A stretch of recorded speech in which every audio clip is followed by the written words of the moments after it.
What's up guys, Hades here. I'm back with another survival squad video. This was our 6th battle, or the final battle. We skipped one, so it's the 5th battle for us. But this one was the most exciting, and for me it was the most fun. We didn't score very high, but that's because we weren't top dog in this one. So this one's going to be more about strategic planning, teamwork, coordination, denial, and a lot of just really good rotations and planning and battling. So I'm going to break down each kind of aspect of the video. It's going to be a bit of a longer one, but I want to teach you guys as much as I can as the first survival squad has finally come out. If you haven't watched the first video I posted, watch that one first, because that one's really going to break down all the details. I'm not going to go all the basics here. I'm going to dive much deeper into the details. So let's go into it. Now, you can jump into the battle 5 minutes before it starts, and this is the final 40 seconds, okay? What I'm doing is I'm scouting each player, I'm clicking their face, and I'm looking at their power, right? And I go, okay, 650, 650, 650, and I go, okay, these guys are all bigger than me. And there's Revo, and it said 780. He's actually in our KVK. I know for a fact his march is crazy. Then I find another one, 590, and I'm scanning, 730, 650. I'm like, okay, great. I'm not top dog here. And I go, okay, what do I need to do to not die right at the start? And a lot of people have already started to just take teleport and teleport right at the start of the match. So you need to have a skill or a plan to deny that right off the start. So Persephone, our teammate, gets ported on immediately. Donde ports in, and then her counter is to TP away, and I'm nearby, so I want to try and get a few hits on the low guy and ignore the top guys, because I don't want to give them points. I'm probably not going to beat them. However, there is some merit to getting at least one hit on them to see if my march wins, and then kind of get out of there. So then the second piece, I'm like, okay, I don't want to fight them, I want to get out. And then I got TP'd on. So here's what I do real quick. Instant recall garrison, undo my relocation, and then take one hit, lose it, and then say, okay, I'm out of here. Find a target. Mind you, I'm not just panicking, right? You can even see I defended one right there. I'm like, wait, maybe I can actually survive this. I lost one and won two, and then I won a third one. So I'm like, wait, let's stay for a moment. I didn't panic. I didn't TP right away. I didn't get out right away. I could have maybe let my relocation go a little bit longer. But you can't teleport while you have a relocation going. That's very important detail if you didn't know. And then I lose another one and I go, you know what? Let's just go back to where I saw those guys. Let me find some characters I can actually fight. See if I can get some points and some value down here. Now their TPs are on cooldown, my TP's now on cooldown, and I don't think any big guys can like really deal with me. And you can see I want to look for a boost node as this is going on. I don't know if I want to be here. I'm not 100% sure I can win a fight like 1v2, because I did TP in between two toadies. These guys are on my server, so I kind of know their marches, but not like super well. I get a few free hits in, and then I get counterattacked, and I have to use a recall. But now it's just, can I find any value? And now it's 3 versus 1, right? You can see Toady, Toady, Toady. And I'm like, I can probably find some value while they're split up. But what they did that was smart was move away so that I can't. I cancel my reload really quickly, because I'm like, wait, I can get some good points here, right? The cooldown on your relocation is 1 minute, and you don't want to just do nothing, right? You need to be active. The game mode's only 30 minutes, and the goal in this mode is to collect points. So why would I walk away from points, right? I want to be collecting points. Now, I have two thoughts in my mind at this point. Can I keep fighting? Or do I need support, right? And that you can see there, I looked at my teammate, I looked at my wife. How is she doing? Is she okay? Can she come help me? Can I go help her? These kind of thoughts, right?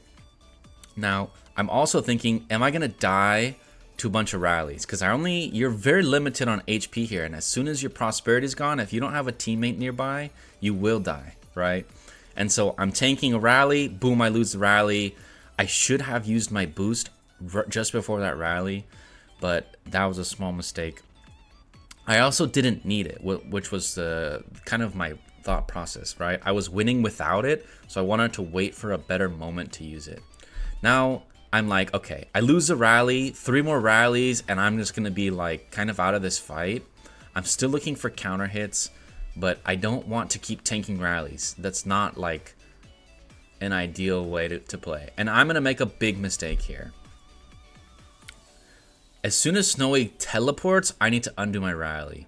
But I was so focused on leaving, he actually shouldn't have TP'd on me. And this is just a miscommunication on both of our parts. He should have seen my relocation because I already sent it, and he shouldn't have TP'd here. He should have waited. And then, but the problem is, once he TP'd in, my thought process should have changed. I should have said, okay, wait, I can probably fight here now that I have my ally. So now he's forced to move back. So the play is not all that bad. I don't think his TP was good, but also I should have just undone my rally because we could have won there 2v3 with some good strategy, right? And I'm just checking Discord real quick to make sure that was in the game, to make sure we could try and connect. We weren't actually in a voice chat because the timing of these were so awkward. If you guys didn't do your mail, the little survey, get your 3 free Philosopher's Stones, ask for some better times or queues, because middle of the week is really hard for the vast majority of people to play. It's hard for me, it's hard for a lot of people. It was hard to find teammates who could actually play. We actually woke up at 3 a.m. to play, and then I played at work on my phone, which means we couldn't do Discord, we couldn't do voice chat. All these things were very frustrating. Now, back to the game. We're now in a 3v2 group situation, right? But now we're long range. So these attacks take a while. We're like, you can see here, it says 19, or when I was closer. It's about 20 away, and you can see the marches take like 40 seconds. You kind of have to speed up your march. There's a boost node in the middle. They did take part of it. I'm looking at the rally. Can I join the rally or no? Can I use my second to join it or no? These are all things you should be thinking about. How strong is your second? How strong is your main? And are you going to be too vulnerable if you don't, right? Now I see him getting rallied, and I go, okay, can my main land instant recall and then garrison him with it, right? And this is what I'm going to do, because I think letting him survive longer plus getting points from the rally is going to be highly valuable. Now, at this point, we're just like, man, what do? We know there's some really strong players in this matchup, right? We've collected a good amount of points here, and we're in a position to actually win if we can continue to perform here on this rally. So now I decided I'm going to hedge my bets. I'm going to send my main, try and get points with the main, and then I'm going to use my second to rally. And you can see here, I clicked the squad points, and I know we're in a good position, but I also know we need to avoid those guys. Why do I know that? Well, I can now see this indicator of someone trying to walk towards us. And then we get the bad news that she got TP'd on and died. So now we're playing a 2-man game. And what happens is, had we been in a call, I could have sent my march to her sooner. If it was like at the beginning of the 100%, we would have been able to save her. That was just like, we're still brand new to the game, and it's a learning experience. If she had said, I'm right here, send me your third march, I could have garrisoned with my third, revived her, and then she'd still be in the game, and then she could walk over and keep playing with us. That's something you have to keep in mind. There's a ton of teamwork, a ton of strategy, and that's what makes this game mode so much fun when there's, you know, medium to like consistent like competition, right? So then we see this like green line moving. We also indicate the the box moving upwards, right? We're now in the red zone. You can see I'm right on the edge. It's very clear your entire castle has to be over that line. You can't be half-half. So we're both moving up, and we're continuously grabbing points as we move, which is cool. There's so much you have to be doing. You need to be watching your cooldowns. You need to be attacking and rallying. You need to be thinking about boost nodes. You need to be thinking about moving towards the center and avoiding the top guys, because if you fight those top guys, you're going to lose, you're going to die, you're going to lose out on a lot of points. And you can see by playing strategically, avoiding the big guys, we're actually in a dominant position, even though we're not the strongest in the game. And there's a lot to be taken because of this. Now, the next piece, we have to do two things. One, can we beat this squad from long range? And I think you can see us kind of slowing down. We're like, okay, there's not a whole lot we can do, because if I kill one of them at this distance, I can't actually hit him again because they're going to revive. Also, you have a 1 minute cooldown on your relocation, which means they can relocate, and by the time your march lands, you're gonna miss. There's like their castle's not even gonna be there. You can see one of those hits went towards the castle. You can see Snowy's hitting the castle, but he already moved, so it's actually just gonna do nothing. And you can't recall it at that point. You can see someone sent 2 attacks at me from like 2 minutes away, and they're just completely whiffing because we already moved, right? Long distance attacks are just like a big no-no in this game mode. They just don't have value. They don't have points. The other piece is you don't get 4 marches in this mode. You only get 3. So it's highly recommended for most to have main, second, and then kind of like your junk march to collect boost nodes, right? That's kind of the key. Unless you're like a super mega whale with all the legendary skills, you're not going to have a ton of options. Now, if you wanted to watch this whole thing, keep in mind I accidentally recorded 8 hours for other things. This is only a 30-minute game mode. I'll probably skip forward through some of the boring parts and just look at the action. So we're at such a long range here. We're just setting long range rallies and not a lot's happening. So I'm actually going to move us a little bit closer to the action. And I'm actually debating here, do I want to fight this guy who I know I can beat? Because 2 reasons. One, you can see in the minimap, it's in the corner of the map. And I don't want to deal with these big guys yet. I want to deal with them at the very end. I click and I go, yeah, okay, no, I don't want to deal with it. I'm not sure what march it is. I know it's a high level march. And so I'm moving here. And now this guy's moving. And I go, you know what? The timer's fine. I clicked his and I saw it was 1 minute 13 seconds. And you can see my march lands in 30 seconds, which means we're going to be able to get 2 or 3 hits on this guy and be safe here at the bottom in a matchup where we're not actually favored. Now, I'm not looking for top 3, top 10 here. We already are locked in the number 2 spot. If you watch that first video, you're going to know that. And now I'm communicating with my team. I wish we were in a voice chat, but I'm just telling him we're here to get a few points and then we're just going to sit tight, right? So we're going to get our 2 hits. I'm going to rally with my second, and I'm checking the score. We're still in first place. Okay, we're skipping ahead here. We moved from the corner and we decided we need to get ourselves a little bit in the action or we're going to fall behind. So what we do is we go just under all the battles and we kind of put ourselves in the mix, but not in the middle, right? Now we're starting to only be the last few kind of strong players. We find Jamie off on his own, but then we're like, okay, a couple of guys are landing. We don't really want to be here. We're not super strong. My main was only 630 at this point. And you see right there, I defended Revo and I was like, huh? Like, that's a massive march. I will show you guys that report at the end. It's kind of funny. It's extremely lucky. That is not a common occurrence.